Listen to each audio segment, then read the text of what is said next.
오늘 말씀 본문은 레위기서 4장 22절에서 26절입니다. 레위기 4장 22절에서 26절. 만일 족장이 그의 하나님 여호와의 계명 중 하나라도 부지중에 범하여 허물이 있었는데 그가 범한 죄를 누가 그에게 깨우쳐 주면 그는 흠없는 순념소를 예물로 가져다가 그 순념소의 머리에 안수하고 여호와 앞 번제물을 잡는 곳에서 잡을지니 이는 속죄제라. 제사장은 그 속죄제물의 피를 손가락에 쥐고 번제단 뿔들에 바르고 그 피는 번제단 밑에 쏟고 그 모든 기름은 화목제 제물의 기름같이 제단 위에서 불사를 지니 이같이 제사장이 그 범한 죄에 대하여 그를 위하여 속죄한즉 그가 사함을 얻으리라. 아멘.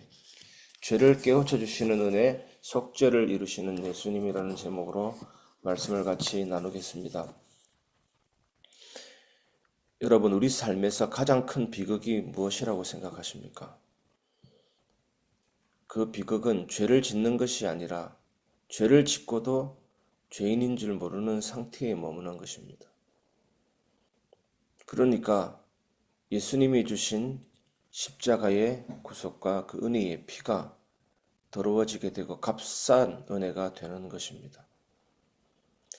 레위기서 4장은 부지중에 범한 죄, 즉 자신도 인식하지 못한 죄에 대한 하나님의 자비로운 처리를 보여줍니다.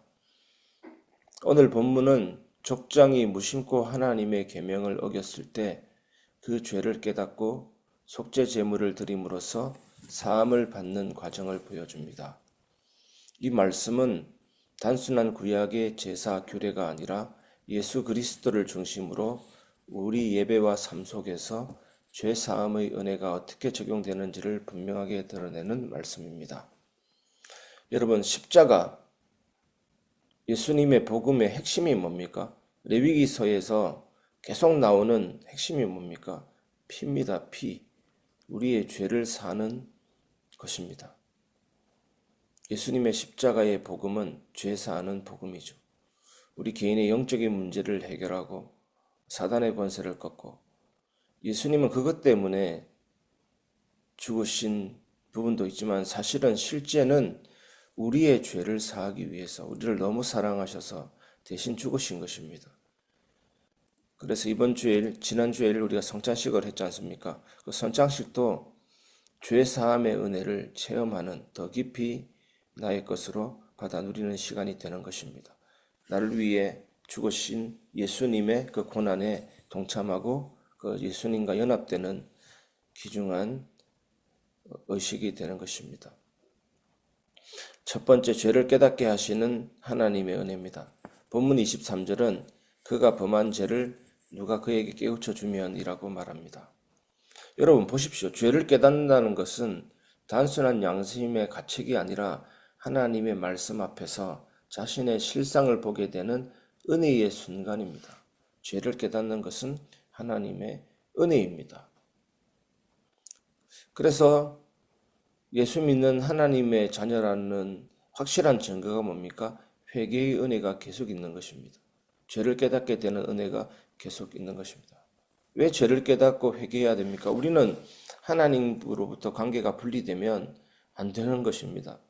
날마다 하나님과 붙어 있고 하나님의 관계가 회복되도록 우리를 죄를 깨닫게 하시고 회개하게 하시는 은혜 속으로 하나님이 이끄시는 것입니다.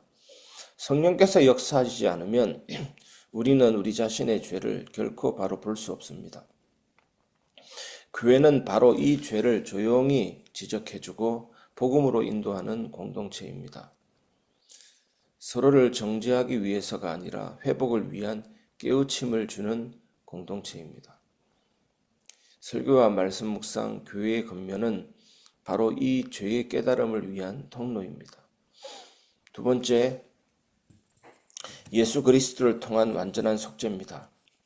본문에서 족장은 흠없는 순념소를 제물로 가져옵니다. 계속해서 흠없는 것, 흠없는 이런 흠없는 제물은 예수 그리스도를 예표하는 것입니다.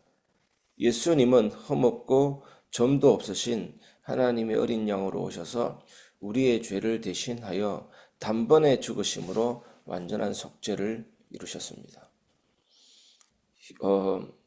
수요 예배 강단에서 계속 히브리서를 가지고 말씀을 나누고 있는데 히브리서의 핵심적으로 흐르는 부분이 뭡니까?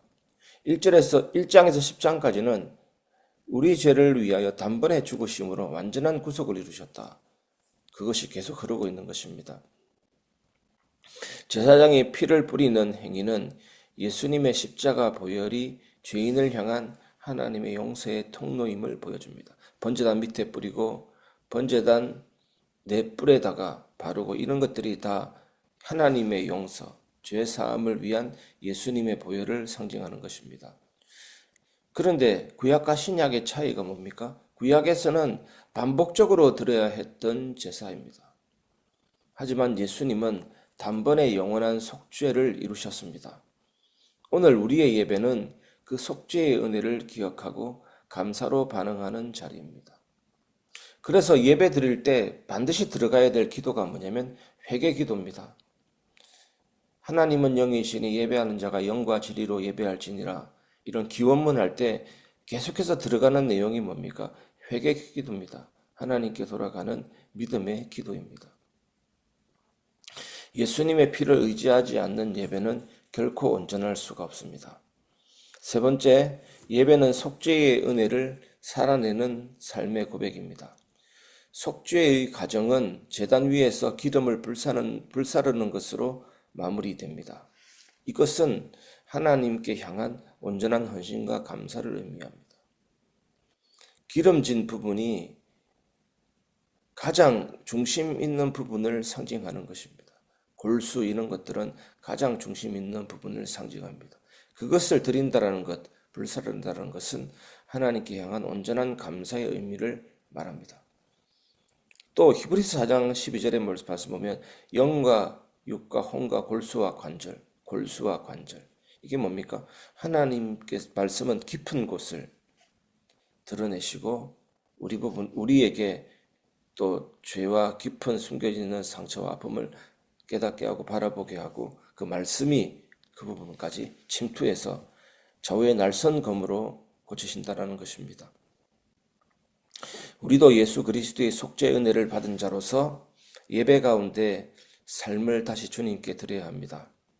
예배는 단지 주일에 모여 드리는 시간이 아니라 나의 죄를 고백하고 예수님의 은혜를 깊이 붙들며 다시 의에 대하여 살아가는 삶의 출발점입니다.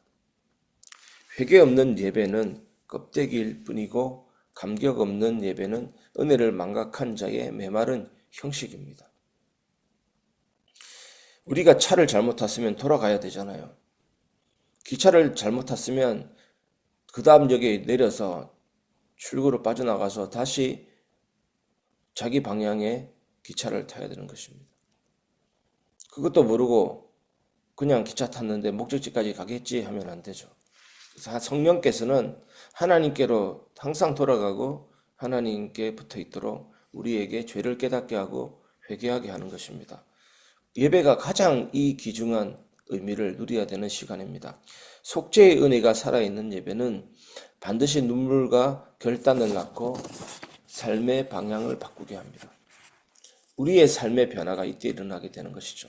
예수님의 십자가는 우리 예배의 중심입니다. 말씀을 마무리하겠습니다.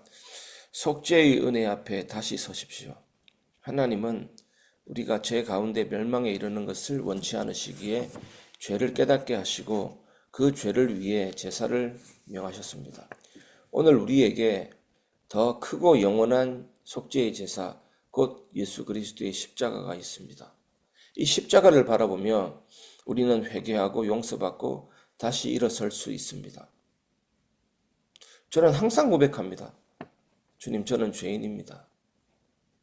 계속해서 고백하죠. 왜냐하면 주님께 더 붙어 있기 위해서, 주님과 더 동행하기 위해서입니다.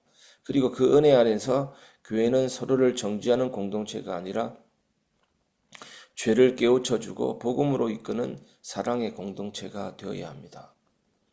우리의 예배는 예수님의 보혈에 기대어 드리는 속죄의 감격이 있어야 됩니다. 우리의 삶은 그 은혜에 응답하는 온전한 헌신이 되어야 합니다. 기름을 데우듯이 온전한 헌신이 되어야 합니다. 오늘도 우리 각자가 예수님의 십자가 앞에 다시 서서 죄 사함의 은혜를 누리고 새로운 삶의 길을 걸어가기를 간절히 소망합니다.